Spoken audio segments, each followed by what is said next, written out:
Hello, everybody, and welcome to the Baka podcast.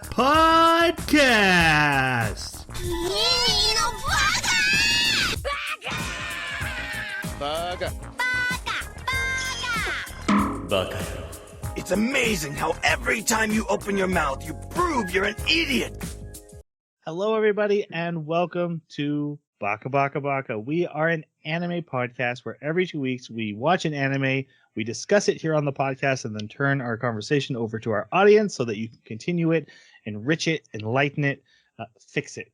That is the goalpost we have here on this podcast, and we hope you enjoy listening and joining in with us.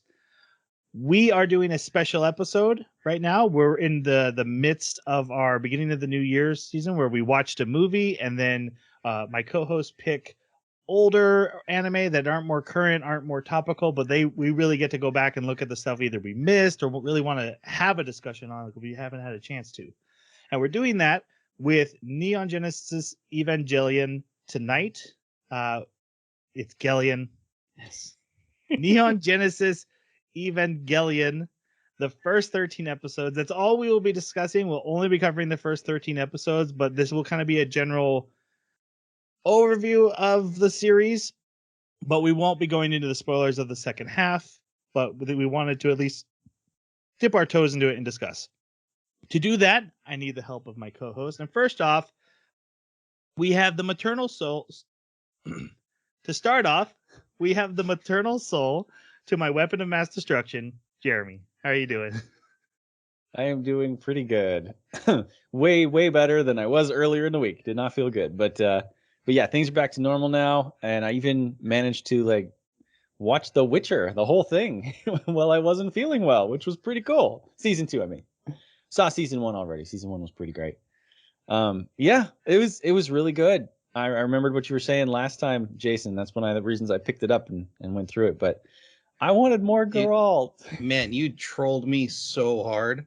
I was so upset at you for about 5 minutes. Yeah, I love that. I was about to say, honey, I need to buy a plane ticket. Yeah, gotta go I got throttle someone's it. ass to beat. Yep, I was like, oh man, Witcher's horrible. Yeah, no, it was really good, but I definitely would have loved to have seen more Geralt. I hope they do more Geralt in season 3. Troy wanted to see more Dandelion. He's a great character. I don't know what you're assuming. That the guy is cut, man. That's what I'm talking about. The comedic musical character, he's just ripped out of his mind, and I suddenly have self-image issues. Like, wait, Hold on. I'll never be Henry Cavill. That's fine, but that this guy is cut. What? Come on, that gotta work out. All right. We also have the comatose hospital patient of my deepest fantasies, Jason. How are you doing? Didn't realize your fantasies involved comatose hospital patients. It's a reference to the series we're watching to a place you haven't gotten to yet. Don't worry about it. Fair enough. Doing well. I picked up Matrix Resurrection. Thoroughly enjoyed myself. I know it didn't get great ratings, and I think that's just for all you non-philosophical people. No, no. I thought the action scenes were not filmed well, and I wish there was more dialogue between Smith and Neo. But besides that, had a lot of fun with it, and also the Neil Patrick Harris can do no wrong. Good Lord, that guy's a good actor.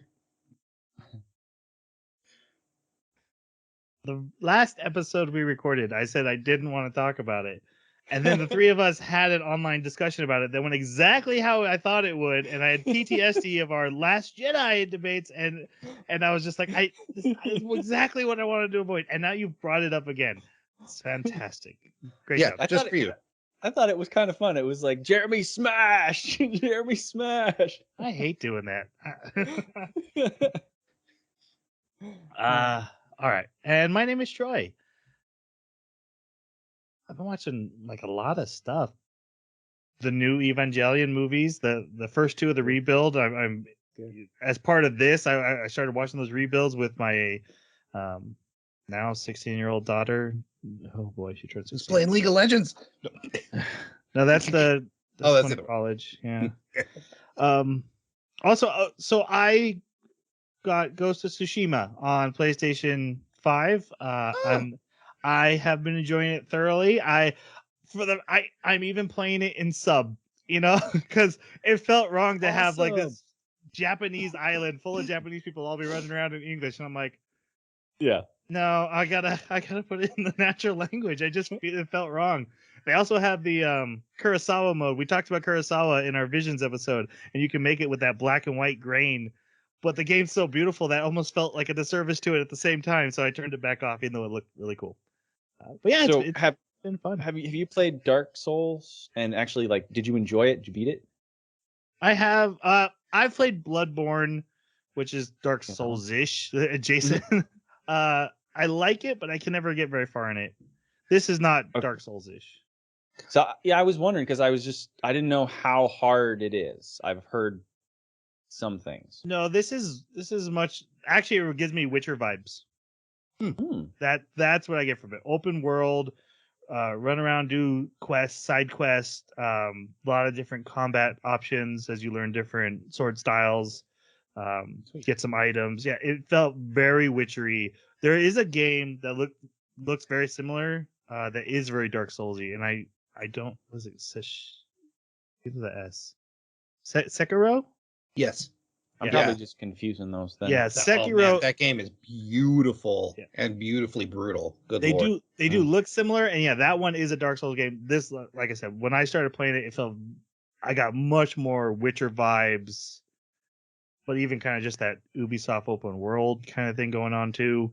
So yeah, that's I would definitely be interested in something like that then. If it was more Dark Souls, yeah, I don't think I'd last very long. I've installed and uninstalled Dark Souls like 6 times. Same. I get like maybe through the first act, and then I'm just I can't do this. I get so frustrated. I even bought Bloodborne for the PlayStation, and I just I took it back. I love the concept of it, and I always like, okay, I'm gonna do Bloodborne this time. I'm gonna do it. I get to that first boss, and I'm like, I can't do it. I'm not gonna do it. It kicks my butt every time. Ugh. Okay. All right, let's go on to talk about the daunting task of this anime, because this is not just one of the biggest anime of all time. It is one of the most deepest philosophical animes of all time. So, definitely biting off more than we can chew. Keep that in mind as we go through this. And also, please don't be upset with us because we stopped at episode 13. So there is a boatload of context we will not be discussing. And also, I just don't have, because I've never seen this anime before. Yeah, I'm kind of in the same boat. We'll probably, Jason and I will probably finish it. But for this discussion, in its context, we will miss a lot. So feel free to correct us or fill us in. And while I'm in a different boat, I've seen it so many times and in so many different versions that it all kind of has blended together in my brain. So I'm not like really sure. Was this canon to this series, or did he say that in that movie, or was this in the OVA, or was this an end of Evangelion? Does everyone know about this thing, or am I implying that? So I apologize. From what I understand, it's all canon. That's the only thing that I know. But in the context of only what's in these 13 episodes, right. It's hard for me to keep. I have notes to help, but my memories of this are all blurred together. I can't even remember the first time I watched it. When I watched certain versions, it's all together. I just know I've watched it a lot of times. Yeah. All right, let's go into non-spoiler review then. Now that you guys know the context of where we're coming from, Jeremy, this is your pick, so you can go first. So yeah, I really liked it. The first time that I saw this, I was a teenager, and it was on like Toonami or something, I think. And I think I only got about this far before something happened, something distracted me, and I missed an episode or something.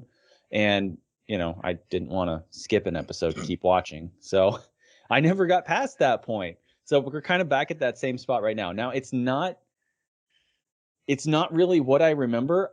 I had these rose-tinted glasses of it being a lot more action-oriented and a lot more just like, this is an adventure, like almost like a Gundam kind of thing, but with EVAs that are somehow different. And that is not the tone or the type of story that it seems like they're trying to tell here.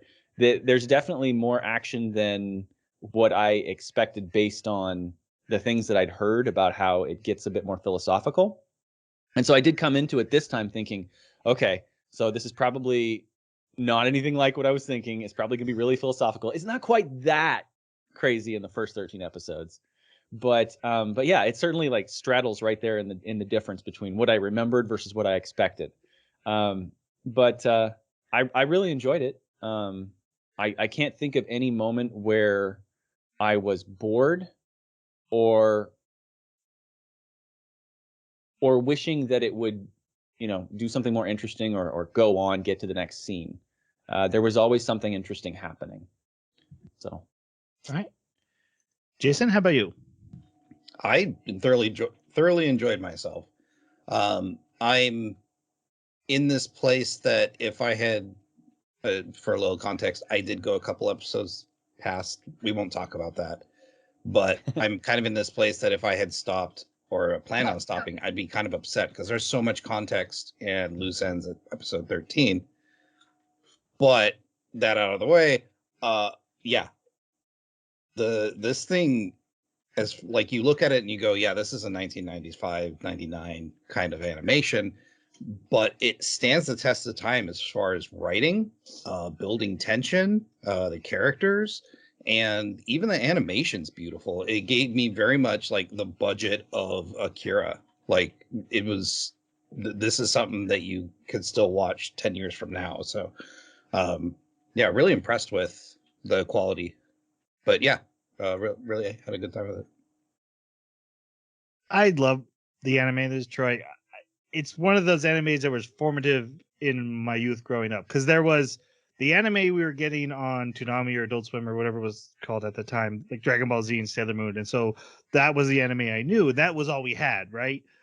You got that, and then Evangelion was one of those first that came along that was like, oh, this is a whole nother level. This is anime like I've never seen before. They're not changing into their costumes every episode. They're not powering up for 30 minutes.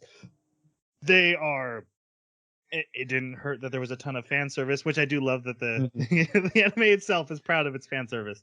That was definitely a part of it when I was younger. But yeah, this is it stood the test of time with me. It's also one that when my kids reach a certain adulter age, I'm like, okay, you're anime fans. Let's watch Evangelion. It's that time. And so, like I said, I've watched it multiple times. It's an important one to me. Not that I think it's the bee's knees or the greatest. It just it has that spot in the foundation of anime for me. So I probably cannot be objective on it at this point. And to give a little extra context, we had talked about in our last episode, we are going to watch the for our mini-sode, so our discussion next week, we're going to actually talk about the final episode of the regular series. And if you've seen it, you know kind of the reason why. So we've all seen that as well and how it kind of goes into the philosophy of everything. That discussion is for next week, and we're just doing the 13. What's really funny about that episode after watching it, I go, I know nothing new about the story I just watched. Like, yeah, episode 26 does not spoil anything past episode 13. Like, you know all the characters that are there, and like everything they're talking about is very familiar to what's in the first 13 episodes. I found that really strange, but also kind of nice because I do plan on finishing it. So it's like 2 minutes of content for the mini-sode just gone. All right. I do want to share a review that we got on Twitter from another anime podcast. They are Baka Talk. So great name, obviously, to start with, and they're actually one that we share their episodes. They share ours, so we're big fans of Baka Talk, and you can find them. Probably the best place to find them is on Twitter at Talk Baka. They just talk about anime and geek stuff, and worth checking out. But they gave us their review of Evangelion, and said, Evangelion is a great show, in my opinion.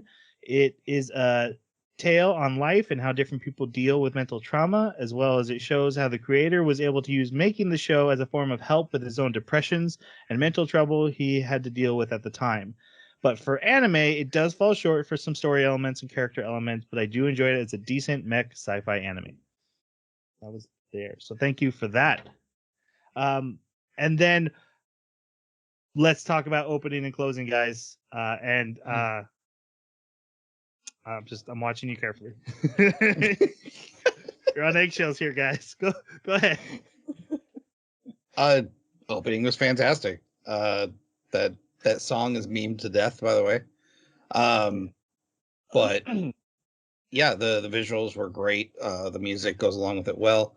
The ending is okay. Yeah, the ending is a thing. Yeah, I love the intro. I also get a kick out of how much fan service is in the intro. Like, it's just constant, just boom, boom, boom, which cracks me up because that just fits so well in the 90s. Like, I remember really liking the intro then too. Now the outro, the outro was, it had to grow on me, and it's probably because growing up I heard the original version of that song a lot. And so hearing this version of it was just, the accent was so strong and the tune was just a little bit off sometimes with the singing, and so it was a little bit difficult sometimes. But I skipped it for quite a little pitchy was dog. Yeah, and so I skipped it for a while, and then when I came back to it later, I don't know if like turning the sound up made a difference or something, but it sounded better for some reason. I don't know why, like episodes 10 through 13. So I don't know. It grew on me. I've said publicly, and I think even on this podcast, Tank from Cowboy Bebop is the greatest anime OP of all time. And I do believe that. Cruel Angel's Thesis is number 2. But if someone is like, no, Cruel Angel's Thesis is number 1, I'm like, that's a fair point. Good. I don't really have an argument. For me, Tank fits Cowboy Bebop's, the feel of it, just the emotional resonance just hits a little bit better between, whereas this is a little more spunky, but it goes into heavy melodrama, and so sometimes it doesn't fully connect to me. Did you see Mother's Basement's analysis of the difference between the OP for Netflix versus the OP for the anime? I probably have at some point, but not recently. The amount of detail that goes into the Cowboy Bebop OP, not only did it go right over my head, but there is just so much thought and detail. Yeah, you should probably watch that. I remember trying to tell you during our Cowboy Bebop episode 1 year ago, right? Like, guys, there's so much detail, like what the words say matter. And we're just like, what? And then like he was tearing apart the Netflix one because it was just like, yeah, they missed all of that context. Cruel Angel's Thesis, the OP, though, the amount of info, not in the openings, the shots, the animations, all beautiful. Just the, hey, physical intimacy is a major important theme of this. It's fan service, but it's not just fan service. It means something. It's there for a reason. Now, when we're talking about outros, Jeremy, I know you're talking about Fly Me to the Moon. Mm-hmm. Jason, are you? Did you hear the song Fly Me to the Moon? Or did you hear that? Or did you watch it like I did on Netflix, where they lost the rights to that song and played just a generic ending song? No, it was just generic ending song. That's the worst. And to your point, Jeremy, to me, that is the definitive version of Fly Me to the Moon. But I understand that's like you grow up listening to a cover of a song and thinking that's the version of the song that's correct, and then and you listen to the original and you're like, oh no, this isn't any good. And you're like, people are like, this is the song. This is who made it. Exactly. So I get that. But to me, Fly Me to the Moon is part of Evangelion. Because they go to the moon. Kind of like I heard Amish Paradise for so long that I didn't know what Gangster's Paradise was. Yeah, you listened. It's an era. Or for me, I heard Hurt by Johnny Cash before I ever heard Nails do it. And to me, Johnny Cash is just a much superior version. Mm. All right. Let's go on to our spoiler section. But before we do, our next anime, again, another retro pick, this one by Jason. We're going to be watching the first 12 episodes of Trigun. So if you're choosing to disembark here because you don't want to go into spoiler section, totally fine. But Trigun is our next anime. Super excited because that's like one of my. I think that's originally it was my number one. I think it may have been unseated, but oh yeah, that's gonna be a blast. No one could have guessed. It was between this and Gintama, and I decided this one. So.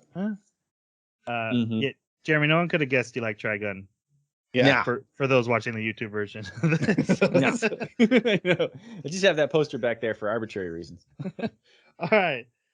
Let's go to spoiler section now. So characters, plot, themes, all of it's being revealed. We're not holding anything back for these 13 episodes. I know a lot more spoilers, and I will do my best not to reveal them, especially since you guys are planning to continue, because there are so many answers in the future, I think, if I remember correctly. Or I read about them online and was like, oh, I didn't get that. Yeah. That's also possible. All right. So we're starting with episode 1, and we see a giant creature swimming through the watery depths, but there's a city in it. So this is important because we're in a part of the world where Antarctica has blown up and the ocean's flooded. And now we're on Tokyo 3, the third version of Tokyo. But I think Tokyo 2 might still be standing somewhere else. Yes. It sounded like Tokyo 2 was still a thing. But anyway, this is an angel.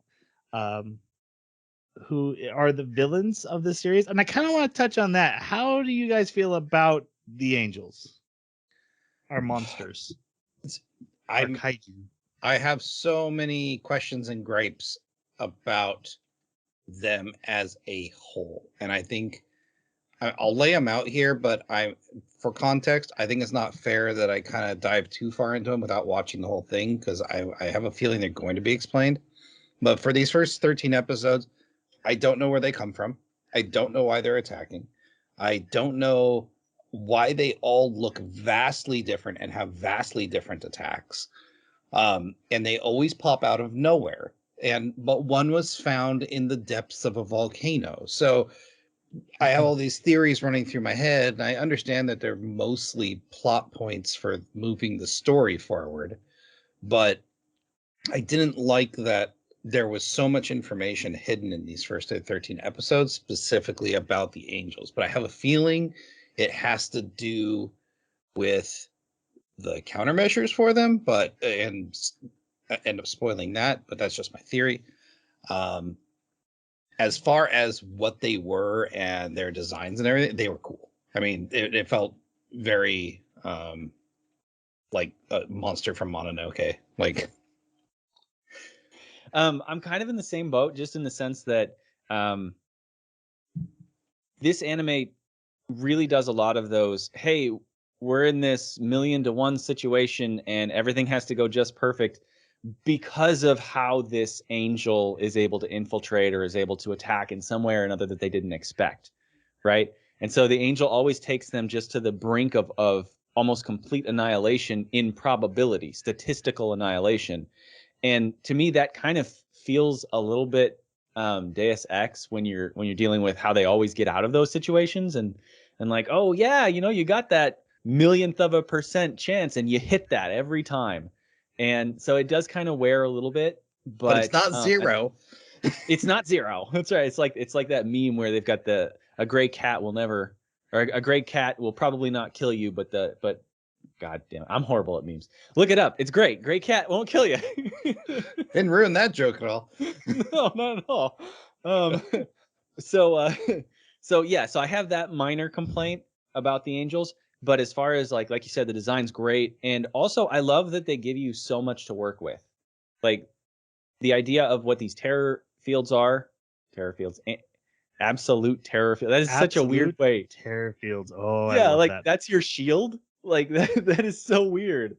And where they're coming from and how they manifest, and like they run the gamut from being comprised of nanobots, evolving nanobots, versus like an orbital satellite bomber that like comes down and slams itself into the planet, and then go, like, it's just such weird things. And that's really cool because it keeps your mind going. You're constantly trying to figure out what's the pattern, what links these things together, how can this possibly make sense. And as long as they actually give you a good explanation for that by the end, I would say that's really in their favor. The thing I'll add about them, because obviously I know a lot more about them, besides that, I just love how creative the designs are. The designs are like, hey, take some LSD and then imagine the craziest thing you could possible, and that'll be our monster. Yeah. Having grown up in a religious family, I remember watching this for the first time and like, hey, the angels are the villains, and being like, oh, my parents are gonna kill me, and I'm going to episode 2. Yep. And there's that little tingle in the back of my head, just that kind of thing where childhood stuff just doesn't fully go away. Or even now when I watch it, I'm like, angels are the bad guys. I'm being naughty. And so I guess for me, I just enjoy the angels. Yeah. Well, there's a lot of like Christian tones in it And themes, yeah. And themes. It's very interesting. Like the cross that they wear as part of, I think, Nerve. It's like a plus, but it I don't know, it really screams cross to me. And then you also have like the names of the 3 magi machines. It was like the 3 wise men. Like, that's really cool. And I don't know how much else there is, but those are the ones that I caught. Well, and in the OP, there's like the Tree of Life, so it's not just Christian, but there's lots of definitely religious iconography. Yeah. I don't think there's any in here, but I know like stigmata show up a lot. Yeah, just so much religious iconography. One call out cool. that really, so like whenever we watch an older anime, I always get like this, like, it's gonna be an older anime. When they fire what looks like an ICBM at this thing, and he puts his arm out and catches it, but then it kind of rips apart down his arm and then explodes. The gorgeous animation. I was just like, wow, this was how many years ago? And we watch animation today that makes us cringe. So, yeah. Kudos. All right. Moving on, we start with our main character who sees the military starting to battle this angel. And this main character is Shinji Ikari. And your guys' thoughts on Shinji Ikari. I'll give you my thoughts on it in just 1 second. So we talked about Tokyo 2 and Tokyo 3. Tokyo 3, I believe, basically knows that there's a government organization underground that's, dealing with this threat. And so the citizens there are used to being evacuated and then coming home, and evacuated, coming home. It seems like, is Shinji coming from Tokyo 2? Because it seems like he traveled a decent distance to get here and he knows nothing about what's going on. I don't know if it's Tokyo 2, but it's definitely away. Like he's been kept away and now has been called. Right. Mm-hmm. It seems reasonable. I don't know for sure. Shinji is a bag for me of opinions. So one, he's kind of the boring slate for the audience. I get that. And also he's the main protagonist. So he's got stuff to overcome. He's got dad issues. He's only 14. So there's a lot of stuff I kind of need to hand wave as myself when it comes to the storytelling. Cause I'm like, oh, I totally wouldn't do that. But I'm also, it's been a while since I've been 14. And overall, when I look at it, I think he was written really well. What? Thumbs up and keeps going. Oh, okay, great. So yeah, I actually, he's a bit melodramatic as far as, I don't want to pilot these things. But besides that, yeah, I think great character. So I cut out for just a moment there. So I apologize if I say anything Jason's already said because I missed it. But really, Shinji, he was not as irritating as I thought he was going to be. I remember starting to watch, I believe it was 1.0, when it first came out, because I was like, oh man, more Evangelion. I never finished the first one. I'm going to start the next version. This is great. And so I started watching it, and Shinji just irritated me really bad.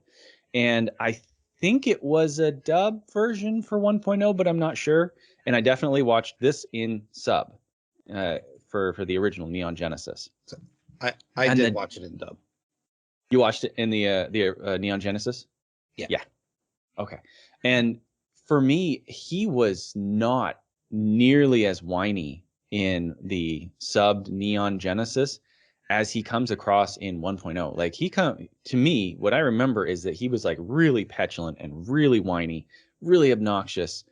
And so I was kind of expecting that when we started watching this. And I was thinking, man, did my tastes just change so much when I, got out of my teenage years and became an adult, that I look back at that now and I'm like, I can't stand it. But no, the way that he came across in the sub was pretty reasonable given his age, given his being abandoned by his dad. He's got some mental baggage that he's dealing with, and none of it was extreme. None of it was ridiculous. And so, yeah, I'm assuming that that's something you said, huh? No, I was just No? Okay. I'm laughing because it's understatement of the year. Like, Oh yeah, he has mental baggage. Yeah, I know mental baggage is like this anime's theme. So, Right. but Mom died, dad went away. Yeah, exactly. Yeah. So yeah, I liked him. I thought they did a great job writing him as a character that, early on tries to flee from the situation, but then constantly repeats to himself, don't run away, don't run away, don't run away. It does a really good job of establishing that not only does he have these weaknesses, but he's constantly trying to overcome them. So coming of age? Yeah. No. No. Maybe. Maybe. Yes. Yes again. I think he's also a big reflection of the show's creator, and it's well known that the show creator was going through struggling with depression while he made this, and especially in the back half of this. And I think Shinji is a huge reflection of what he's feeling. I also watched it in sub. This is the first time I've ever seen Evangelion in sub. It's actually did that just to be like, hey, let's mix it up a little bit. But I think for all the different versions I've seen, he can change in level of abrasiveness. But I also think it's intentional. He's very unique in an anime character, especially for mecha anime during this time. He's like, I'm not the hero who jumps in and saves the day. He's the guy who's like, I don't want to get in the robot, and I don't want to die, and I don't really care about any of this. And can I please just leave? It hurts. Yeah. And then they wheel someone who's got Broken major leg. injuries. Like, oh, you're gonna make her do it. And I honestly think a lot of the people who don't get into the show, it's because of Shinji. But I also he can't be any other way.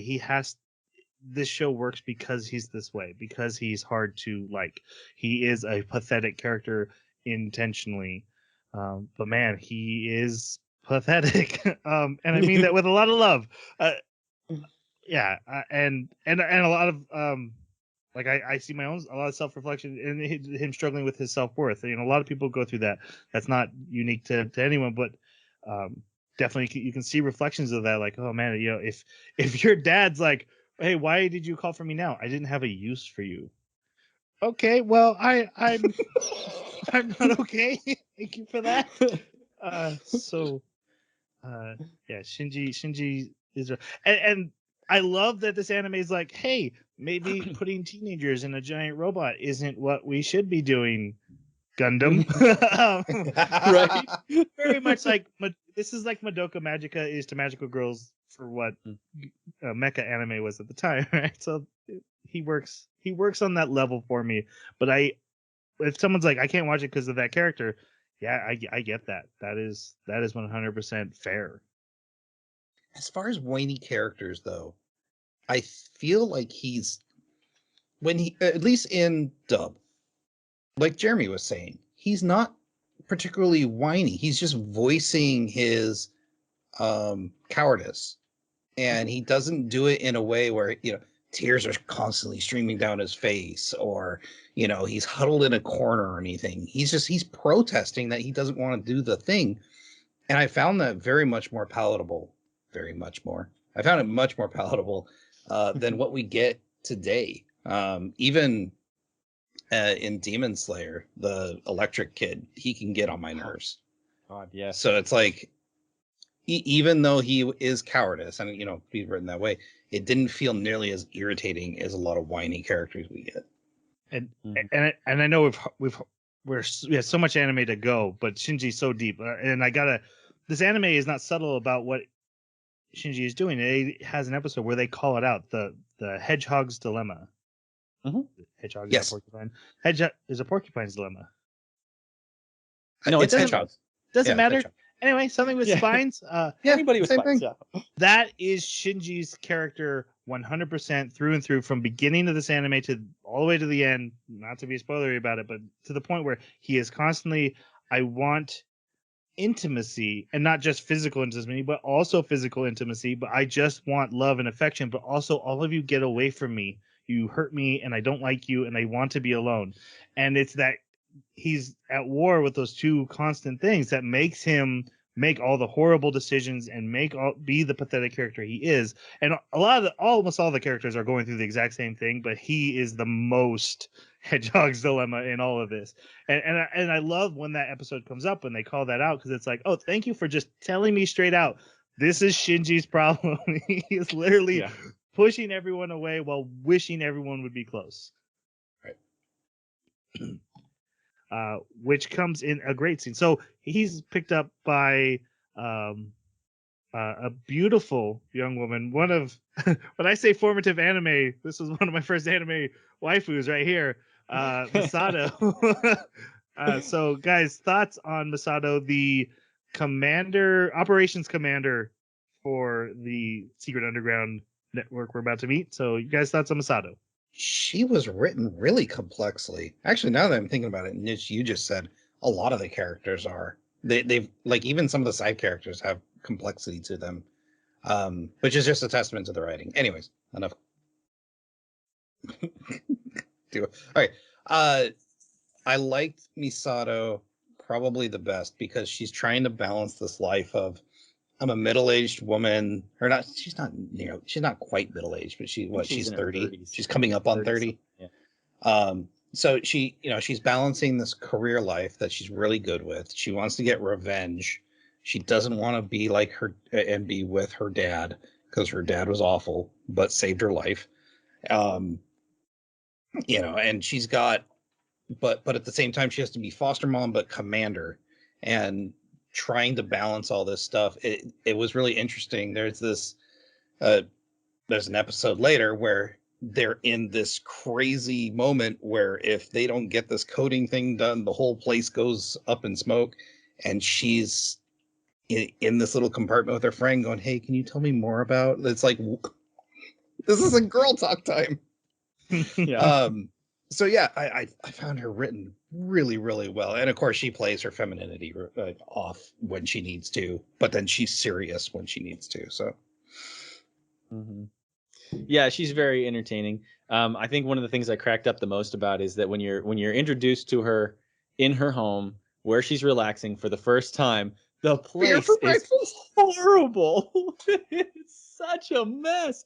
She is a horrible slob. And when you see that okay, so she brings Shinji into the house because she doesn't want him to live alone. So she's going to take him in under her wing, basically. But this isn't free. And so, like, when they do their little competition to see, rock, paper, scissors, whatever, to see who's he gets, like, almost every single day, he's responsible for, like, taking care of the chores. Yeah. And then the day she is responsible, she doesn't do it.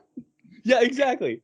And so from then on, like, the place starts looking nice and it's well kept and everything. But what really cracks me up is that you have these two personas of her. There's even more than two. Like, she has so many facets to her. She's got the personality that is the genuine her, that is the slob that doesn't care, and she's just relaxed and she's drinking and everything. But then you've got the facet of her that's like, yeah, is that all an act because I'm trying to make you comfortable? Or is it only partially an act because I'm trying to help you out, kid?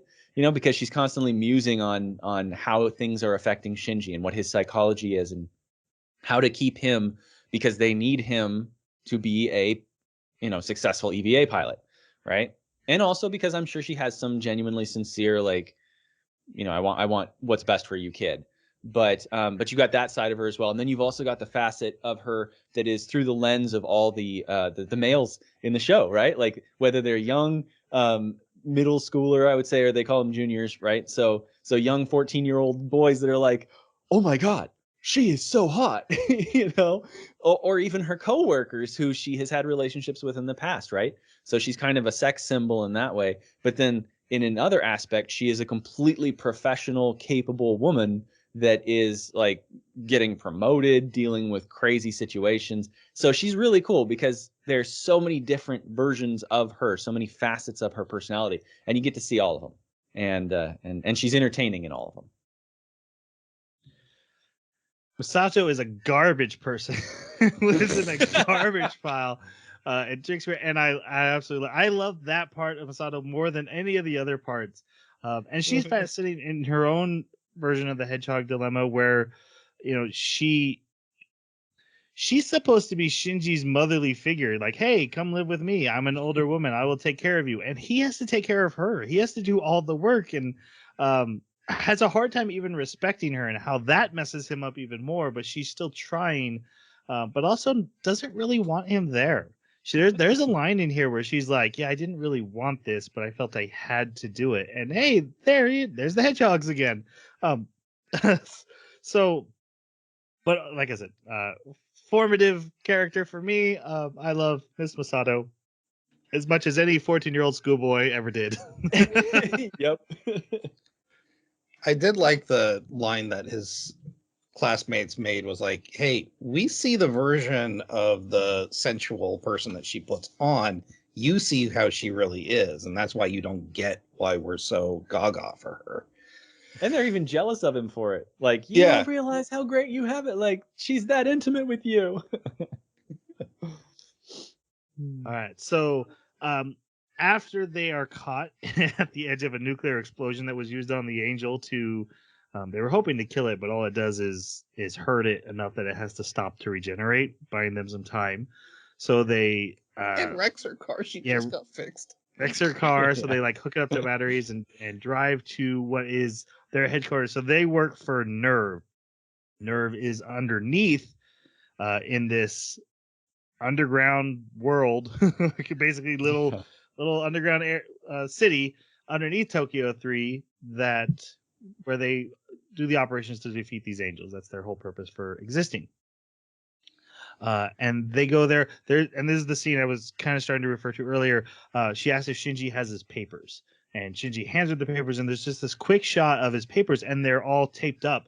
So that's amazing visual storytelling to me. It's a half a second frame that tells you Shinji got these papers, saw his dad wanted him to show up, and tore them up, and then said, no, I have to do what he says because I don't have self-worth, and taped them back together and showed up anyway. And without ever having to say that. And we're about to see it more on display. So Shinji, he encounters his father. There's the classic meme scene, get in the robot, Shinji. And he's like, why did you want me here? I want you here to just pilot the robot. But we get to see that even before it happens on screen in just that piece of paper. They do arrive, and he is introduced to Unit 1. This is his mecha. It's iconic at this point. If you don't know what Unit 1 looks like, you've never probably seen an anime in your life, or yeah, it's you can't go into an anime store without seeing Unit 1 to this day. So I would like to ask you guys what you thought of both Unit 1 and the mecha in this in general, especially Jeremy, who's a huge mecha guy. But Jason, obviously, we're into our mechas on our own levels. So, but Jeremy, you start us off. Okay. So yeah, I love these mecha. They are really cool. There's some really silly, like arbitrary rules that they have for them that I get a kick out of them. I think that it makes them more interesting and more fun. And that is the rule about like you only have 5 minutes if you're disconnected. So these are mecha that are literally tethered to a power supply. So they're running around with these cables attached to them, providing them power. And these cables frequently get cut. Now, there's actually some pretty cool talk about futuristic mecha and how the power supplies that would be available for them, even power suits, they wouldn't be mobile in the real world. So you would actually wind up with tethers like this in power suits and mobile suits. But then again, if you could get fusion and you could bring it down, you might not. So given the technology that they actually have, it's silly and arbitrary that they don't also have the technology to be able to power these things. But it gives them a really interesting restriction and a fun story edge to keep you in suspense. Like, we have a timer now. Boom. There you go. Also, the fact that these things actually carry around weapons that they can drop. Now, I know that's a thing in Gundam and whatnot, but I'm more of a BattleTech fan, so I'm used to weapons being built into the mechs. And so having these guys pick up these guns and carry them around, and they can accidentally drop them, and that can become important too. That's pretty funny, pretty cool. But the fact that their melee weapon is actually like a razor knife, a box cutter, that just cracks me up so bad. So yeah, I love the mechs. The design is really aesthetically pleasing. It's very cool. Good limitations. Great art for it. Yeah. I was really impressed with the design and also the animation, but when I saw the design, once the thing pops out of the ground, you get to see a full version of it. I was like, that's, without getting into spoilers, that's no robot. Yeah. Especially in the flashbacks. And to be fair, even in the second episode, you see that, like, you see an eyeball pop out, you see Right. you see fingernails. It Yep. shows that card pretty early, so I think you're safe to say it. Okay. But yeah, I loved the idea that in order to pilot this thing, you had to have a mental link, but it had to be a child because adult limitations. They really don't explain that much why it has to be. I know. Troy's like conveniently looking everywhere else except at Jason. Not going to give it away. Right? No, yes, I am planning on watching it. Leave me alone. But yeah, it's I do love that they address the power issue later when they're like, "Yeah, this robot we built has a has a nuclear power plant on its back," and of course it goes wrong. Yeah. But yeah, the tether thing was interesting. I did like that. But yeah, the design is flawless. It makes it look like a bunch of armored dudes instead of robots, the way they move. So, yeah. I always think of these as like the spider mech or the stinger or the wasp in BattleTech. Like they look very similar in design to that. So it's very nostalgic for that reason too. BattleTech nerds who just got excited, good for you. I'm glad you found your podcast. Yeah. I do love anime and BattleTech. All three of us. Thank you, Jeremy. Yes. I remember the first time watching this, the mechas were one of my least favorite things about it. So I Robotech was one of my first things, and I wanted a Robotech mech ship more than anything. That was my dream. And then saw this thing, like, that's a monster. I don't want to drive a monster. Now is a more mature anime viewer who's reviewed a lot of things. Man, I appreciate that they are creepy looking, that they got jaws and the mouth opens and you're like, oh dang, that is a monster. Yeah. That is such a cool thing to do. So unique. And so I do like them. The only issue I have with the power cord thing, and they explain there's two modes. One gives you 1 minute, one gives you 5 minutes if you're disconnected. They just always seem to be in the right mode, and I don't understand the difference between the two modes. I'm like, I don't see what you're doing that's different from this mode, They just seem like, hey, sometimes it's 5, sometimes it's 1. It depends if we're gonna finish this in 1 or if we're gonna finish this in 5. Exactly. Because it does seem like when they say that they're going to use the 5-minute time, they still go all out. Like they're desperate and they're in a situation where they're putting all of their energy toward like creating an AT field or jabbing through an AT field or something, right? And why would you run at less than the absolute highest if it was imperative that you actually win? Or when they've, oh, you can't fight underwater in configuration B. There's configurations? I know, right? Yep. There's fat suits for mechs. I feel like it is thought out somewhere on paper that it works, but because I don't understand it, it just kind of feels like it's random. Like, okay, it's gonna be 5 minutes this time. All right, but they established I do love pretty the time early on, and they followed the rule that if power cord gets cut, now they have a timer. Yes, and I do love that. That I think is very fun. That even though it happens almost every time, except for then in one episode they have battery packs, which they immediately then have to drop. And they still have 5 minutes after they drop the battery packs. Yes. So and it didn't seem to impede their mobility very much. So why not have battery packs and then the power attached to the back of the battery pack so that you get a little bit extra time? Anyway, you get 10 minutes. So we're gonna go back to the story. Shinji get in the robot. Says his dad, "No, I don't want to get in the robot. I don't like you, Dad." Fine, we're gonna make Rei do it. Now Rei, we're gonna talk about her later when she's more featured, but when we see her now, she has bandages like over her eye and her arms in a cast. She's like clearly wheeled in on a gurney, and they're like, "We're gonna make her do it." And Shinji's like, "Oh, I feel bad about that." Then an explosion rocks the Nerve compound because all these angels, they want to get to Nerve and kill Nerve. And so debris starts falling, and Unit 1 raises its arm and protects Shinji on its own. Well, so before that, Rei falls off the gurney onto the ground, and they're like, "Yeah, get her in the robot." Well, she's like on the ground. Well, didn't she fall because of the debris? Wasn't the debris fell? Yeah, it was and the she falls. Thing. Oh, yeah. Okay. Yeah. So Shinji decides he'll do it. They throw him in Unit 1 and they launch it. Is that ever explained? Because he's only ever able to control the thing inside. Not yet. Oh, okay. Because he's able to control it from outside all of a sudden, but that's the only time he does it in these first 13 episodes. They do give you a hint, it seems like, once you get to like episode 12 and 13. Because of the way that they were like testing these other bodies to see about remote control. Right. So I thought that came across as like a little bit of a hint leading toward it. That's not it. Oh. Okay. Sorry.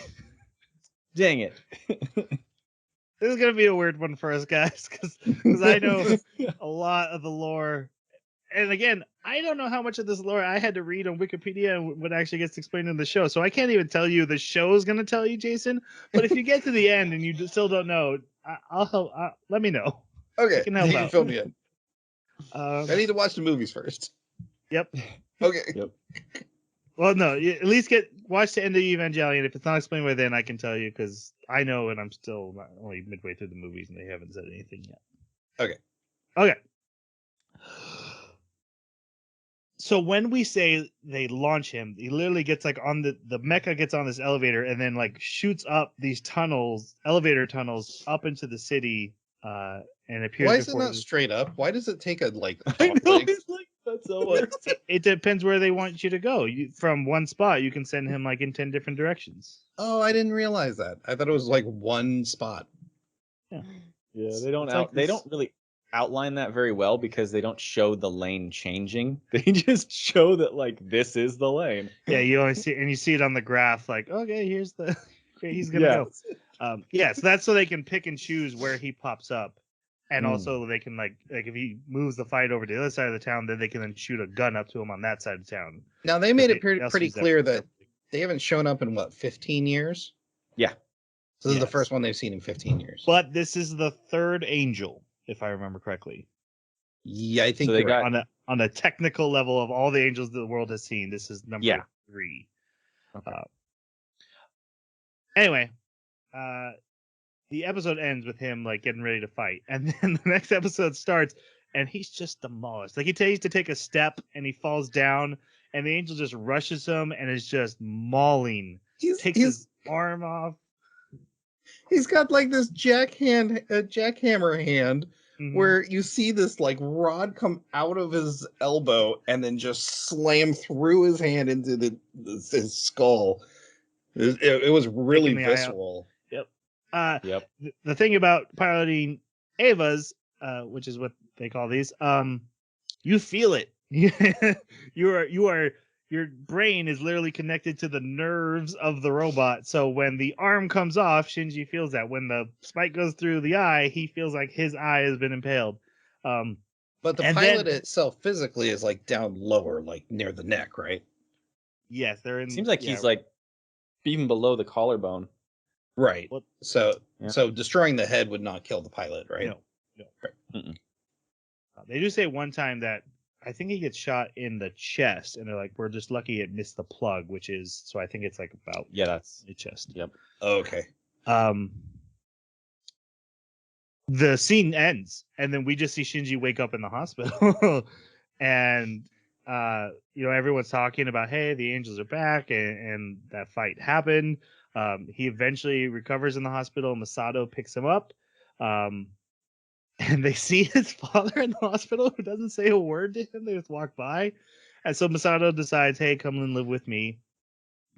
They go and get supplies, and they hear people talking about the Eva battle, the angel. And then they go to her house. We see the dump that she lives in because of her. Not like she lives in a fine apartment, but she hasn't unpacked.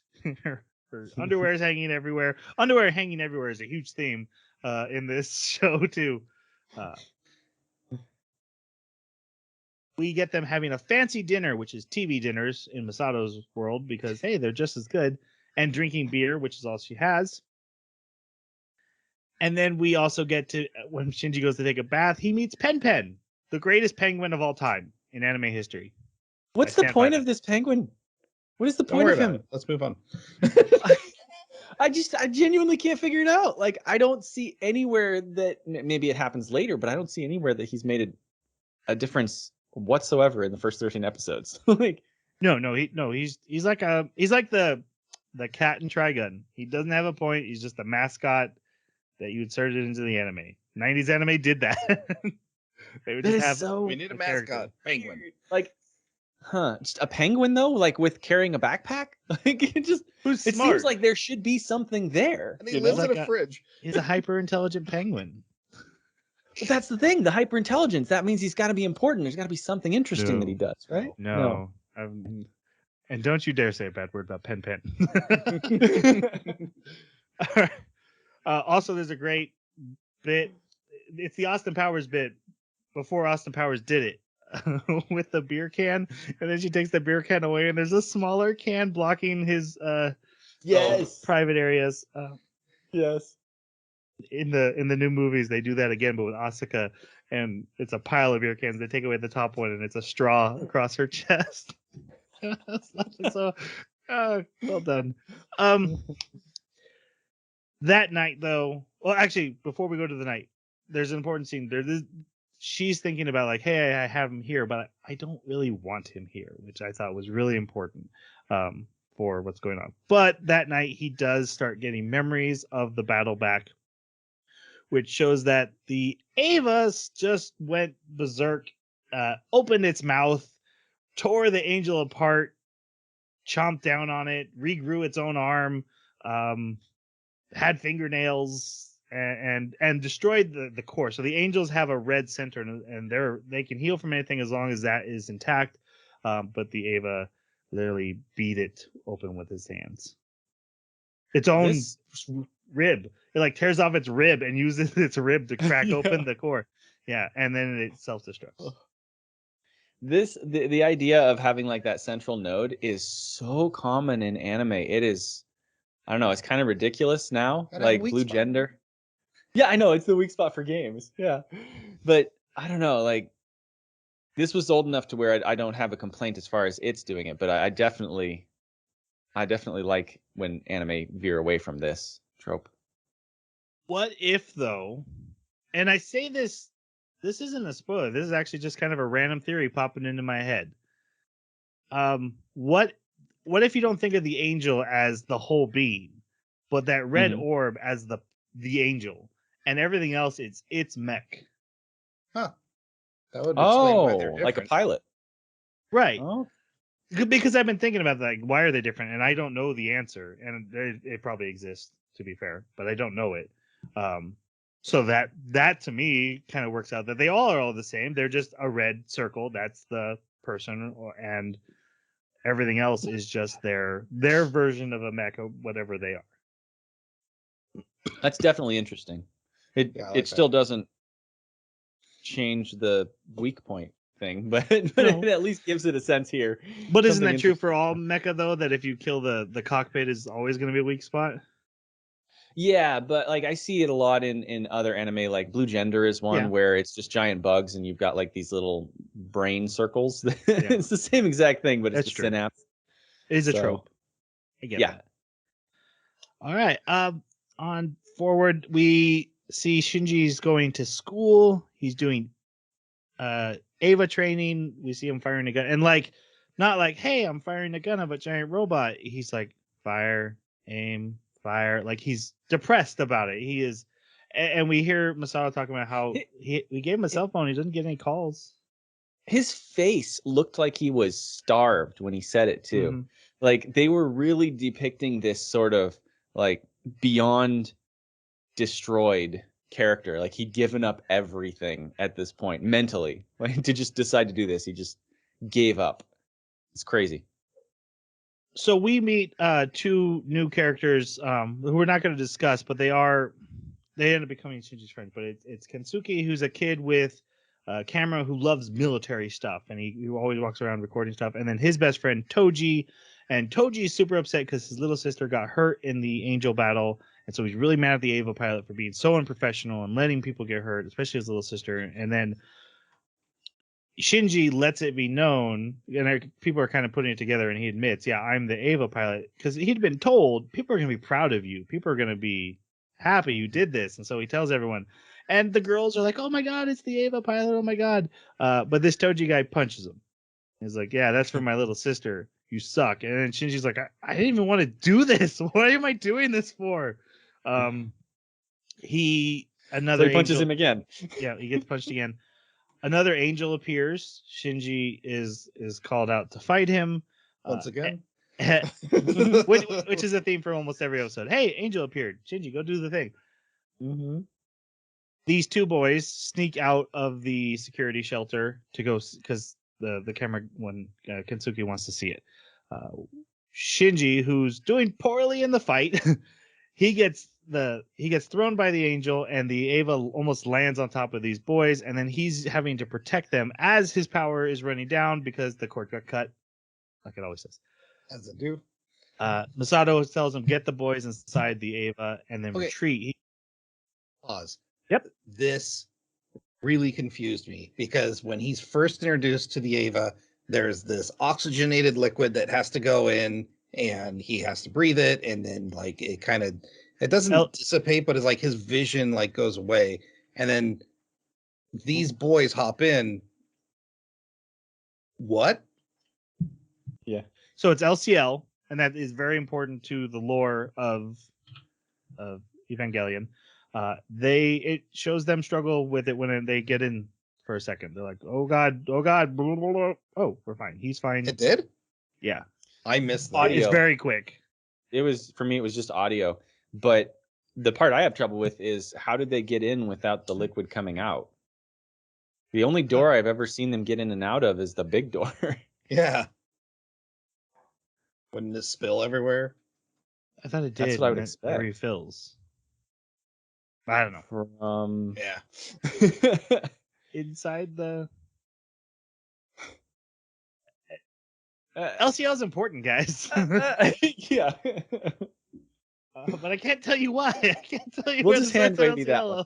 Yeah. It actually might be a hole. I don't actually know where the LCL comes from. From what I know about LCL, I don't think it's as big as a hole as you might think it is. But we'll just leave that for now. So filling the tubes with the LCL is super important to piloting these things.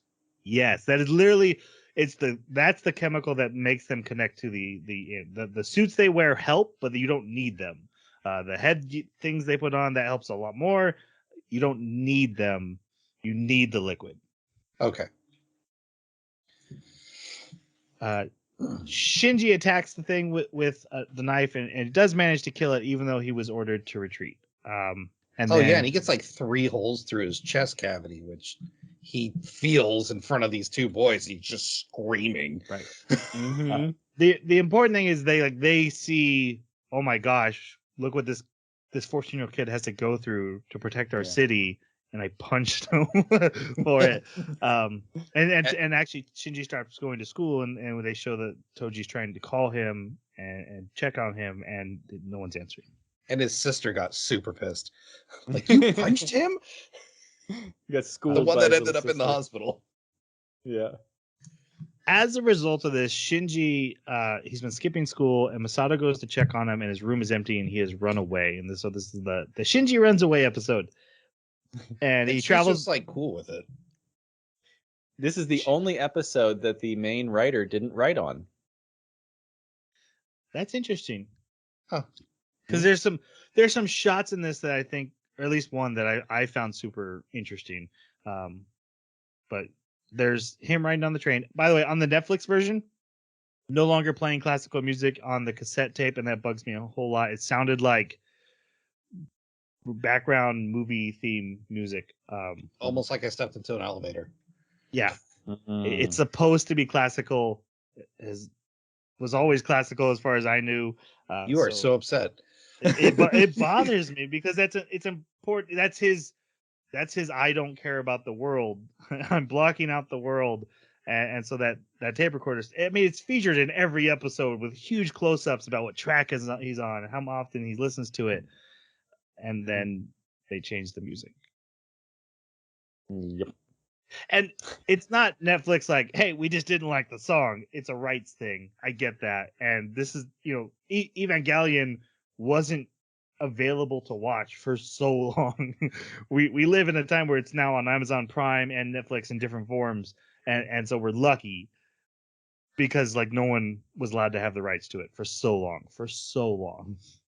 So the music is like copyrighted? They can't play that music in it? Yeah, same with Fly Me to the Moon. Huh. And I know like some subtitles changed. I don't know if it's a redub or not. I think it is, but I'm not sure. Someone else might have to fill that in. Dub's really well done, so I assume it is. Because usually anime from that time, the dubs were not great. But it's not right. That's one of the reasons I didn't watch the dub, is because having like the voice of Masato is the voice of Masato, and I don't want to hear another voice coming out of Masato, so I might as well switch to another language so it doesn't bother me. All right, the scene I want to talk about. So he's on a train. He rides it for hours. Gets off in the city. He's walking around. I think he's in Tokyo too at this point. But he goes to a movie theater, and it shows like his face. He's just blank. He's not watching the movie. He's just in his own world. And then there's this young couple that starts making out a couple of seats ahead of him, and like you just see like life spring into his eyes, and he's just fascinated by them. And then he goes off back to wandering, as any 14-year-old boy would be. Right. And it's again that desire for intimacy. It's silly to say, hey, Shinji's horny, but he is, and that's really important to a 14-year-old, because you're hitting the age where suddenly these feelings are overwhelming you, and they weren't there before, and you don't know what to do with them. That's a huge part of Shinji's character that I love that it's there, because there's not many things that address that time. I thought they handled it really gracefully too. Like there's a scene coming up with Asuka that most anime will never even go that far. Like they'll play with the fan service and everything, but they won't have the character make a pivotal decision like that. The scene Jeremy's talking about with Asuka is not the scene with Asuka that comes much later, for those who know. Okay. Yeah. So the sub scene. Anyways, moving on. End of Evangelion is wild. All right. Eventually he actually runs into Kensuke. They who camps out in the wilderness from time to time playing soldier, and so he spends the night in the tent with them, and then the next morning Nerve agents are there and they take him back, and he quits Nerve. He tells his dad, I don't want to do this, I don't care. And he gets kicked out, and the agents take him to the train station where Toji and Kensuke are waiting for him, and Toji's like, you gotta punch me, man. I won't feel better till you punch me. So he gets punched, and then Shinji is about to get on the train, and Misato has realized, I don't think I've handled this well. And she kind of finally understands how he's feeling, and she rushes off to get him. Doesn't make it in time, but when the train pulls away, he's still there. And they stare at each other for a very long time. Yeah, they drug that out big time. Yes. I did love that, like, as he was going to punch the other kid, he's like, hold up. You didn't wind up, and I can tell that's not a full punch. I want a full punch. Yeah. Hit me like a man. Yep. I do like like, we're not going into their characters, that nothing really happens with them in this half, but I do like the Toji character. Yeah, Mhm. they're a good addition to the cast. Mm-hmm.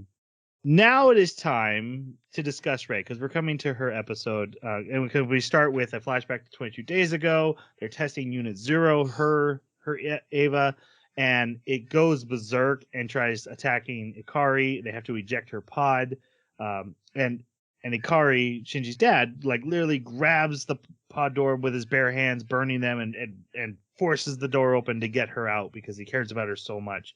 And his glasses break, and we find out she's kept those glasses. So your guys' thoughts on the first child, Rei Ayanami? She's kind of Shinji's mirror, but in a different way. She doesn't particularly run away from her despair. She is despair. Uh,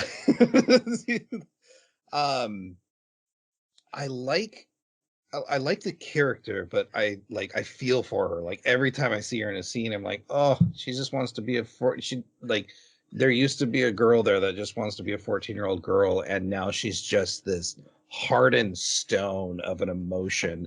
And talk about not letting people in or close. Yeah, this again, another really complex character that we don't really get a good view into until a little later. But So I ran across a little tidbit of information about her that kind of spoiled me on her entire story. So I can't say much. No. But what I can say, I will say about my opinion before I ran into that tidbit of information, and that is that she felt very empty to me. And she felt like inhuman because the things she did and the way she acted they didn't fit with anything that I would expect from a human. Speaking especially of like a particular encounter scene where she winds up naked. She's so completely dead to the entire thing, not even a fraction of like embarrassment. And later you could impugn or assume that maybe she was a little bit irritated about it simply because of their interactions, but there's just as much room to assume that she's not, and that she really genuinely didn't care, and she operates only on a structure of orders. And so to me it was very interesting, but she felt empty. That's all I can say about that one. Yeah, a very blank slate. I think that's always been my feeling about her. She's fascinating as a mystery, an enigma. What is going on with her? As far as the whole hedgehog dilemma theme, I do find her interesting in that her way of keeping everyone separate is no one cares about me, so I won't care about anyone. I just don't care about anything. And that's how she avoids pain. If I don't care about anything, then I can't be upset about anything. And we see in these episodes, nope, that would be in the movie. Stop, Troy. Uh-huh. Yeah, so I can't say that. I like Rei Moving on. Ayanami. She's fun. Ray, farthest thing from fun, man. I will say we're gonna come to it anyway, but it actually, well, let's do the scene, then I'll say it. We get a quick thing. Hey, the angels have basically human DNA. It's slightly different, but it's basically human DNA. It's almost identical because they're studying the carcass. Don't worry about Yeah. Then we get boys leering at girls in swimsuits at school, and Shinji staring at Rei because he's like, "What's going on with Rei? I don't it. understand And her." who has a changing room with a huge window next to it? I know that the boys all can see into. That's so crazy. Yeah. Eventually, at a dinner, Shinji is given Rei's access card to give to her because they go to the same school. He stops by her apartment to give it to her, and no one answers, so he goes inside. He sees his father's glasses, and he puts them on. She comes out of the shower. This scene. It's infamous. She takes the glasses off of him. He flips out and falls on her. Hand on breast, nakedness, panties flying everywhere. She's like, "Hey, can you just get off?" He's super flushed and embarrassed. I love the shot. To be pervy, but the shot of his hand is still in that shape because again, he's a 14-year-old boy who's rediscovering, oh my God, this is the biggest moment of his entire life. And I love that the anime takes the time to mention that. What's so weird about it is that it takes a really long time. Like they're in that pose, and all you see is him. Like it's not too pervy in that way, but you just see him, but they don't move for a really long time. And that stretching the scene out like that creates it elevates the awkwardness to something that is far more than you would expect from just like a quick, oh, this is a comedic beat that most anime do. Yeah, it is not a comedic beat here. This is not. Actually, exactly what I was going to come to is there is not a version of this series anime that I've watched that doesn't have this scene. This scene is important to understanding both Rei and Shinji and who they are and their connection. It has always been featured, and it's not a comedy bit like it would be in every other anime. It is, hey, these characters, how they handle this situation is very important. Please pay attention. No, I think what I liked was that this is a very tropey thing for a lot of animes to do. But I didn't walk away from this feeling fan servicey or sexualized. And I thought that was impressive that they were like, hey, these two have problems. Yeah. Now, it should be noted, Evangelion proudly wears its fan service on its sleeve, and at the ending of every preview for the next episode, Masato says, "And more fan service." It's like a promise between the show creators and the audience, like we're bringing fan service, so deal with it. I don't know if that would fly today, but I don't think they say it in like the movies anymore for the previews. But that has always stuck in my mind is Masato telling me, and fan service in the next episode. Okay, next episode. The thing is, like, there is quite a few scenes with these younger kids not dressed, and it's interesting. I don't know if it's just my age or whatever, but like the majority of them, they didn't play it off for a comedic, sexy scene. It's like either clinical or very matter of fact, or like this scene where it's like we're trying to tell you that these two have no idea how to connect intimately at all. There's a little bit of comedy scenes, but I mean, otherwise I completely agree with you on the other fronts. Like there's one comedy scene like you were talking about earlier with the beer covering Shinji when he pops out. And there's another comedy scene later with Asuka where she's like got her cleavage out when she's yelling at him to not cross the boundary into her room. So there's a couple of little ones, but they didn't like, I mean, obviously it's not fan service when Shinji's doing that. But when Asuka was doing that, I know 14-year-old me would have thought of that as good fan service. But the reason I bring it up is because like we harp on the sexualization of children a lot. And like that's a big turnoff for a lot of us, and like a hard stop no for some of us. And like I'm trying to objectively pull myself away from how much I enjoyed this anime and look at it like, oh, we've got the potential sexualization of children. And that's why I wanted to make that point, is like I pulled away from this and I didn't feel there again, I've only watched the first 13 episodes, but I didn't feel there was any adult sexualization of the children. Mhm. And as far as them, like a lot, yeah, like I said, a lot of the scenes, even though they are drawn naked, like there's no, it was either very clinical or very matter of fact.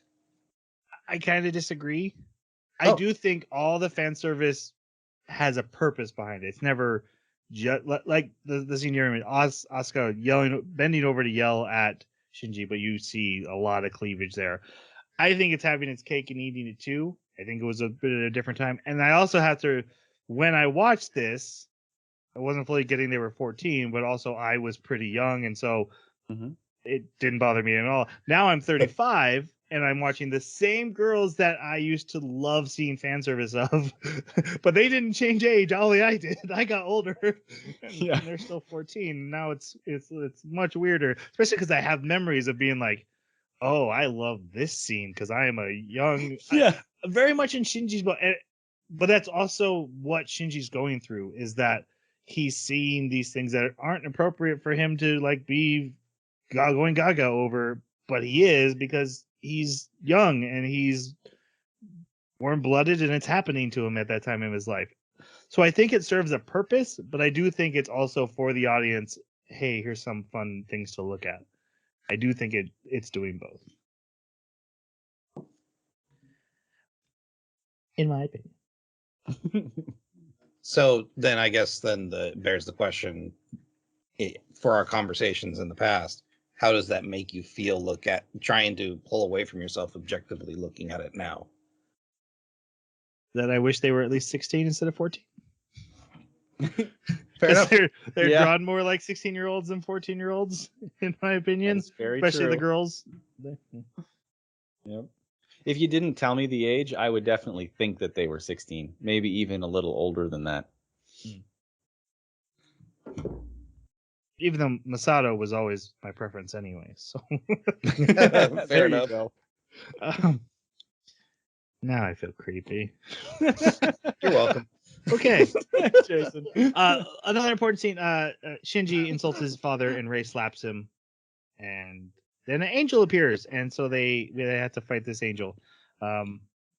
Basically, this angel fires super high beams and is drilling down. And when Shinji fights it the first time, he gets shot right in the chest and sent straight to the hospital. Like, they literally pop him out, he gets hit, and they pop him back down because the angel knew where he was going to pop out of. Piccolo said dodge, he didn't dodge.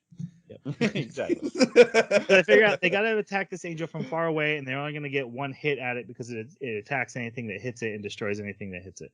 So, while Shinji's recovering, they come up with basically, hey, we're stealing this sniper rifle giant thing from this research department. We're going to steal all the power in Japan to load it. And then when Shinji wakes up, Rei tells him what the plan is, that they're going to fire this giant sniper rifle. And he's like, I don't want to pilot anymore. I got hurt so bad. I don't ever want to do that. She's like, fine, I'll do it. And again, he's like, no, I can't let that happen. So they do it. And she tells him the reason she pilots the Eva is because it gives her a connection to people. Otherwise, she just doesn't have any purpose. And so that's why she connects. And she says goodbye. She's going to hold the shield to block any return fire while he fires the sniper rifle. They do the plan. They empty all the electricity in Japan into the gun. He fires. The monster fires back at him at the same time. They both miss. The angel fires again. Rei blocks it. Shinji has to take time to reload the fuse, shoots it, kills the angel, and then he rushes down and pulls open the pod for Rei, just like his father did, and checks on her, and then does the greatest thing a guy can do for a woman and tells her to smile. I know, I love that. I was like, oh man, that did not age well. That didn't age well at all. But to be fair, she asked him, well, what should I do? Yeah. And, smiling does release the proper hormones and the proper, it makes you happier. So, she needed a happy boost at the time. The conversation really is like, hey, don't say goodbye. don't like just be ready to die. Try to fight to live for tomorrow. You know, you matter to me, and that's obviously has an impact on her. The very same impact that his father, who's the only person she cares about, had when he tried to save her. Basically, if you show that you care about Rey, she cares about you, and only 2 people in the whole world have ever done this. Because you have to do it this way. You got to open the door to her drill pod thing. All right. Oh, and her Unit 0 gets absolutely annihilated. Yeah, that thing's beat up bad. Yeah. Yes. The next episode is it's basically a Masato episode. Shinji's very frustrated with her slobbiness, and everyone's like always gaga over her. But then she goes off to this conference where the UN, who is officially in charge of the world now, the UN has become the world leader ever since most of the world flooded and died. The UN gets to be in charge. And they're like, hey, we have our own robot. We don't need those stupid mechas that need to be plugged in. And you can't even control them half the time. Look at that one. It's got freaking teeth and blood. And what is going on? We built our own robot. It's got a nuclear reactor inside of it. And then it starts walking, and then they can't control it. And the nuclear reactor is going to go off. So Masato does I'll be the one to stop it, even though it's not my problem. And she gets Shinji and Unit 1 to help her. She does it, but it doesn't work. The password doesn't work, and she can't do it. But suddenly, last second, everything just turns off, and everything's A-okay. And she's like, wait, this was an inside job. And in these first 13 episodes, we have no idea. Like, we'd never come back to this moment. Yeah. I mean, we can theorize about it, but there's certainly nothing concrete. Well, we then see Ritsoko, the scientist lady, reporting back to Akari that everything went as planned, except for Masato getting involved. She did say that. Yeah, so no, they were definitely sabotaging. She didn't need. That was that's great. Job. Yeah, she did say that. Nerve set that all up to get rid of it. Okay, as far as the mech design for this thing, this cracked me up. Like the control rods for the nuclear reactor were so long. It was incredible. And she's got like 5 seconds since she's shoving one in that's not moving, and I'm like, that is a bad plan. yeah. But like, how is that thing supposed to fight? I mean, it looks like its movements are going to be super, super slow because of the giant fusion thing on the back. I don't know. It cracked me up. I think they were just happy it walked. Like at that point, like that's how we got to take them seriously now. It's like in Iron Man 2 when they're like having the suits that can barely fly, and they're like, "Hey, we're doing good," and Iron Man's like, "My suit can now do nanobots, so whatever." Yeah, exactly. Yep. Yeah. Next episode, we get to meet a fan favorite. My daughter's least favorite character, by the way. She wanted me to make sure everyone knows that she hates this character, and I'm like, this is my favorite character. It is okay to be wrong. and Jeremy, your favorite character too. So absolutely, we meet the Japanese German currently living in America, Asuka. What do you think of her? I think she is an awesome character. So up to this point, we've had Masato. I can never remember her name. Masato. We've had Masato for spunk and energy, and we've had his friends. But as far as like main characters that we see a lot that are protagonists in the limelight at the center of the stories, we really only have Masato as the spunk and the life and the energy. Shinji's a downer. He's got no spunk, no energy. Rey is a downer. The dad is a downer. The other captain guy is a downer. Everybody else is a downer. It's so boring as far as like their personalities go. They just add so much gravitas and everything to it, right? And then you get Asuka, and she is nothing but spunk and brattiness and energy, and I love it. It is so entertaining. It adds a splash of color to this that it really needed, and I think that's why she's so red. like there is so much color to her and her Eva. So yeah, I love her personality. She cracks me up. She is not the tough. I mean, she's a tsundere, right? Right. So, but I don't know. I always love those. They're funny. Guess I'm wrong, because I couldn't stand this character either. Oh my goodness. She's a maniacal, egotistical sociopath that craves attention beyond anything. Yes. I mean, there's can't stand this character. She has to insult everyone around her at all times so that she feels better about herself. But Yes. if you're not looking at her and paying attention to her, then that's a problem as well. Yes. So Hedgehog's dilemma. no. I like that she fits into the story of these three pilots in a different way, but still has the same issue. I get that, and I like that. Still couldn't stand her. I agree with everything Jason said, but that's why I love Yeah. her. Like, Yeah, same. she is a horrible person. She is the worst, and I love every second she brings into the anime. No one's a good person in this. There's no one like that I can associate with. Like, that's the kind of person I want to be. So I guess I just found the worst of them to be the most fun and enjoy her. Plus, like, it constantly backfires on her. She's constantly like, I'm the best, and then Shinji's suddenly stronger and better than her. And she has to deal with that fallout. Same thing happens with her and Ray, where Yes. where Ray dances better. Yeah. It's not like they let her get away with it. She's constantly getting her own comeuppance. It's definitely a flawed character, but it is a very well flawed character. And there is later reason for it. But even without that, even in these 13 episodes, I agree 100% actually with both of you. You both are 100% right, and that's why I love the character. Yeah, I was standing in a line with my date for a roller coaster, and I left because he was boring. What a douche! Okay.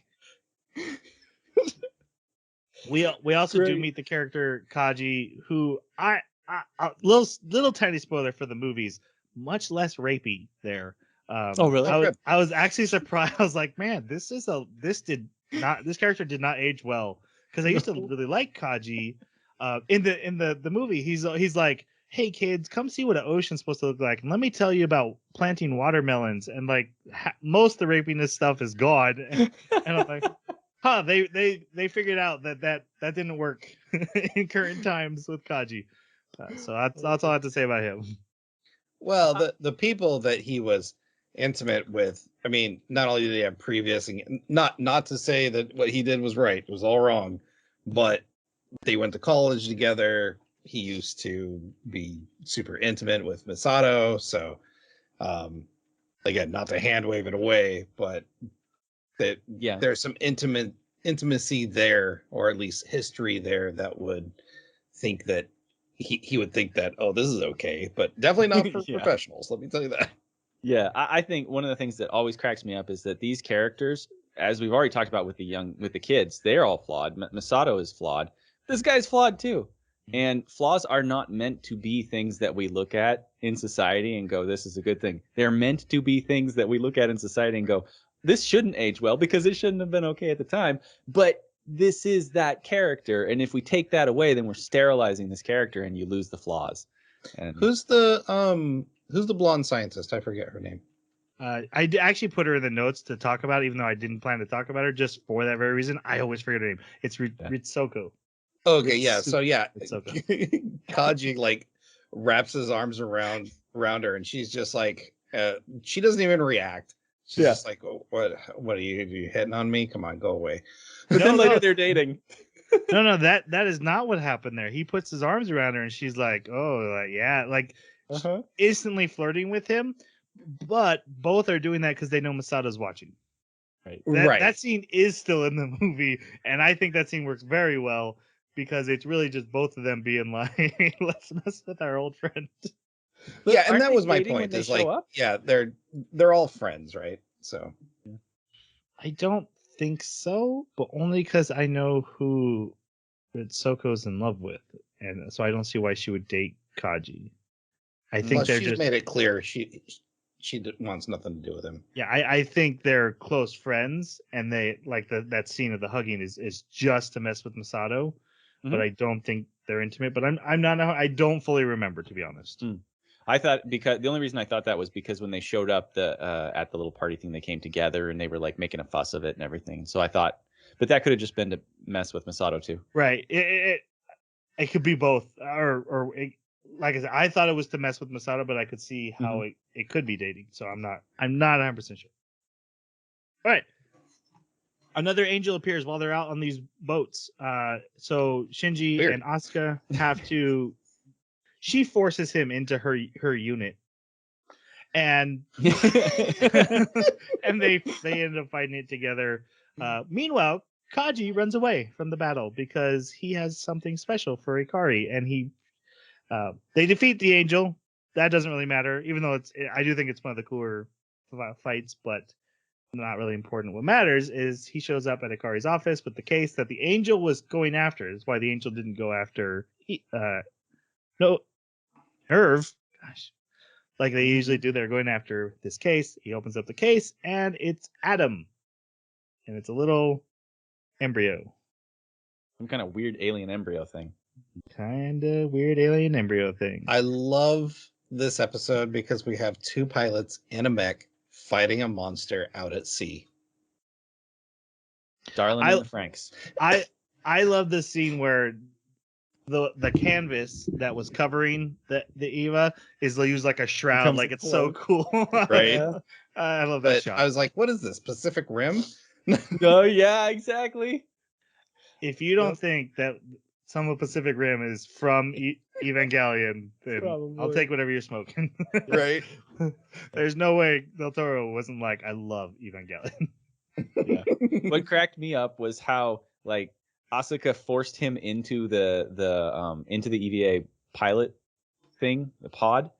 But then the whole time, instead of actually piloting, she's yelling at him about how close their proximity is. Like, she's a terrible pilot. She's a great pilot. Dilemma. But I know, but like, it's hysterical. It's just really funny to me. But yeah, I was also, even though I haven't seen Darling in the Franks, I've heard the reputation, and so I was cracking up because I was like, she kept making jokes that were pointing towards that.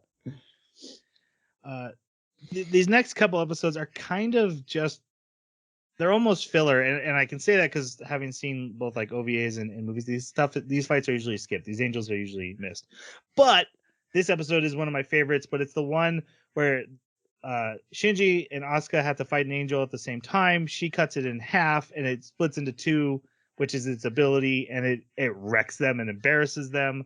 And they're sticking out of the Yep.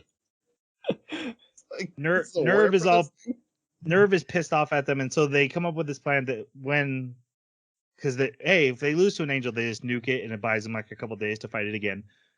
So the plan is they have to be choreographed in their attacks to kill both halves at the same time, and so they spend the next 5 days training, doing dance routines, wearing the same outfit, which is very embarrassing for Shinji. But every time he's around Asuka, he's forced to wear her clothes. It is the weirdest thing. He has to wear her pilot suit. He has to wear this dance thing. Even his friends call it out, like, "You're dressed like her again. You're really weird, man." And of course, this is when his friends find out that he's got now another girl living with him, and they're all but jealous. Well, except for Toji hates Asuka. Right. Because she slapped the crap out of him when he saw her panties. Yes, that was the mission for the show. They do defeat the angel. I love the whole sequence, the fight in this one, but they do end up crashing. There is a scene in this, and I think this is the scene you were referring to, Jeremy, where they're left alone for the night, and Asuka leaves the room, like, I'm gonna go sleep in my own room then, and wanders in, sleepwalks and goes into Shinji's bed, and he's getting ready to kiss her, and then she says, "Mommy," and he goes and lays off in the corner by himself. And says she's as much a kid as I am, even though she pretends not to be. Right. So yeah, I thought this was very mature and even a bit heartwarming because, it's okay. So I cut out for a minute and I lost my train of thought. So you were going to talk about how the scene where he almost kissed her but didn't kiss her, and just start from the beginning. Yeah. No, Okay. I completely lost it. Fair enough. But it was a good thought, though, and yeah, I'll trust you. About how it wasn't Okay. it wasn't creepy or handled well or anything like that. No, I didn't think it was creepy because he is a 14-year-old boy. We've already established that he wants intimacy, and we've already established that like he's looking at Rei. He's already had like an intimate moment with Rei that was kind of awkward for him, but like you said, his hand was still cupped. And now Asuka, who is doing this, he knows they're home alone. Like, this is that moment where a 14-year-old boy is going to be like, I gotta control my libido. I gotta control myself. And so for him to actually get close enough to try to kiss her felt to me like a very real thing. Like, that is something that I could see happening. But for him to stop himself and actually realize and respect her in that moment, that, you know, she is another human being and just a kid, and not give into his hormones or whatever, that was actually really cool. Because, you know, one of the things that Shinji's always having to deal with is self-control. What is he always repeating to himself? Don't run away, don't run away, don't run away. Yeah. And so in a way, that's what he's developing, is like, how do I control myself? And this is just another aspect of that. So I don't know, I thought it fit his character really well, and it was altruistic on his part. It was good to see. He did the right thing. End of Evangelion is wild, man. Oh no. But also the fight with this, where they had to choreograph and everything, I have two minor complaints. Complaint number one is, how do you know and choreograph every move of this dance sequence to this song and know that that is exactly what the alien entity, the angel, is going to do? I know you're going to say it's the Magi supercomputer AI. They've calculated everything and they've plotted it out to this song. And so this what is it called, where you have that little pad and you got to reach around and like touch different Twister? circles on the pad that they were doing. They're like doing the twister dance, right, on their separate pads to mimic each other. Like, this is supposed to reflect. PTR. Well, yeah, right. And so that to me was like, okay, I don't know how these particular dance moves work, but you're probably going to also say that it's more of just establishing that synchronization between them, and it's not dance moves. It's just that they're going to be in sync. But they explicitly said that it's the dance moves. You're going to learn these dance moves, this dance. So that part really, I don't know, hard to suspend my disbelief, and I understand why they cut it.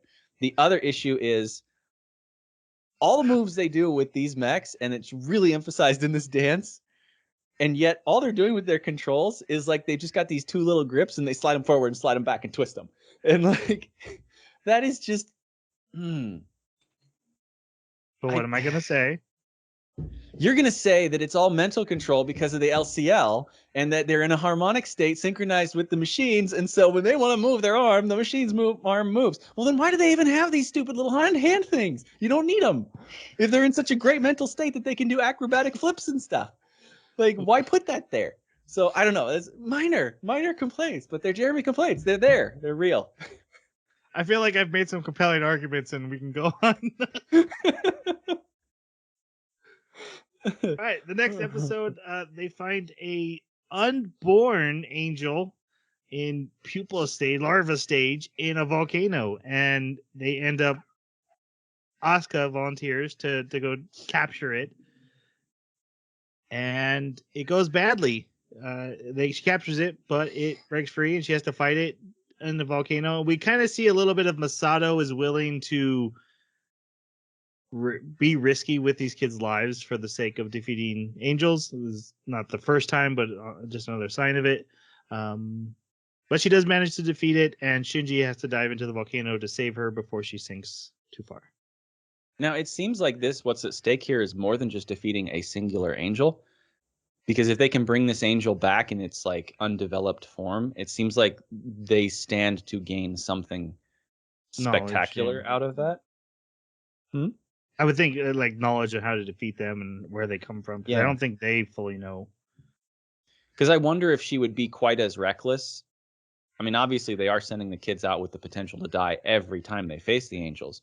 But this did seem like an extra level of recklessness on her part. And I wonder if it was just because of that. Maybe. All right.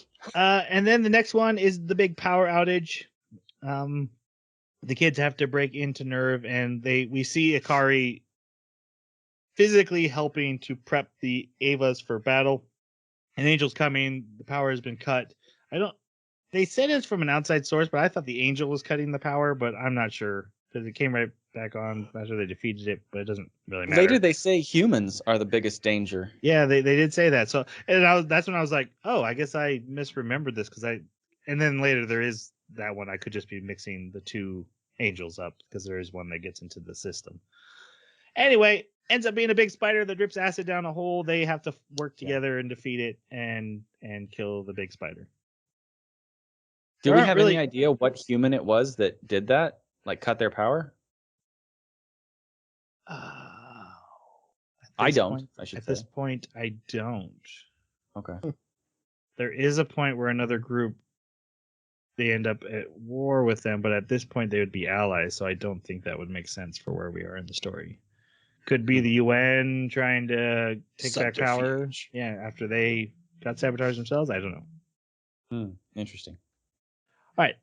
This next one matters. It's a big Masato episode. We do actually see Masato's past. She was there during Second Impact when Antarctica blew up and giant wings grew out of the ground, and her father sacrificed his life to save her, and she's still scarred to this day, which is explained as Masato has a revenge drive to kill the angels, but also a weird relationship with her father who she didn't like, but he saved her. We've kind of already touched on that. And we get a new angel who is basically dropping parts of itself with its ATF field as bombs and is moving towards Nerve. And so she comes up with this plan that the Avas will catch it. They'll use their ATF fields and catch it when it tries to fall on them. And Ritsuko's like, this is a terrible plan. It will not work. And she's like, nah, it's got a chance. And I believe in the kids that they'll get it done. This is the literally millionth of 1%. Right. This is not zero. It's not zero. Gray cat. So she does, like, off intuition, she even calls it, it's women intuition, decides where to place the 3 Avas so that they'll have the best chance of catching it because it's going to fall in a giant area. And then it does fall, and Shinji's the one. Shinji not only gets there first, he gets there first because he's able to move faster than any of the other pilots. His synchronization is hitting new peaks. He's doing great. And he manages to catch it by himself, and then the other 2 pilots come in, and they kill it, and they win the battle. And then Ikari, who was off in Antarctica getting something mysterious on a ship, calls and says, hey, no, and she's like, hey, I'm sorry I got the Ava's damaged. He's like, no, you beat an angel. That's literally what we're here to do. And Shinji, you did a good job. And then Shinji's like, oh, I feel good about this. I feel good about myself. Praise. And then the final episode is really just about the 3 Magi, which are the AI computers, but an angel, which is basically a version of nanomachines, infects all of Nerve, gets into the computers, and they have a 3-computer system, and it's done on democracy. So if 2 computers decide something is okay, it's okay. And so the computers are always running numbers and then voting to see what is the correct answer. And it infects one, and if it gets the second one, it'll be able to self-destruct the entire base. So is that what the corrosion was? Was the nanobots coming through the wall? Yes. Yeah. Okay. And then it evolved into a computer. Why did you say I said because you're right about it being democratic up to that point, but in order to self-destruct, it has to be unanimous. Yeah, they did call that out. Oh, okay. And it's not democratic, it's quorum. They literally call it democratic in the subtitles. Well, it's a bad. That's true too. Democratic process. They defeat it by Ritsuko hacking into the last computer they have control of, and explaining that, hey, this computer is basically my mom's brain that she turned into computer. She designed this and then put her personality into it, which was technology they were working on that eventually became the Avas.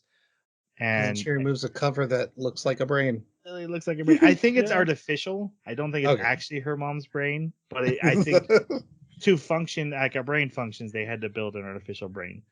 Yeah, they said that it's a biocomputer, so they literally grew biological brains in there. But I mean, yeah, they did superimpose her mom's personality onto it. At the very end, she points out, hey, the 3 computers are the 3 facets of my mom's personality: the woman, the scientist, and the mother.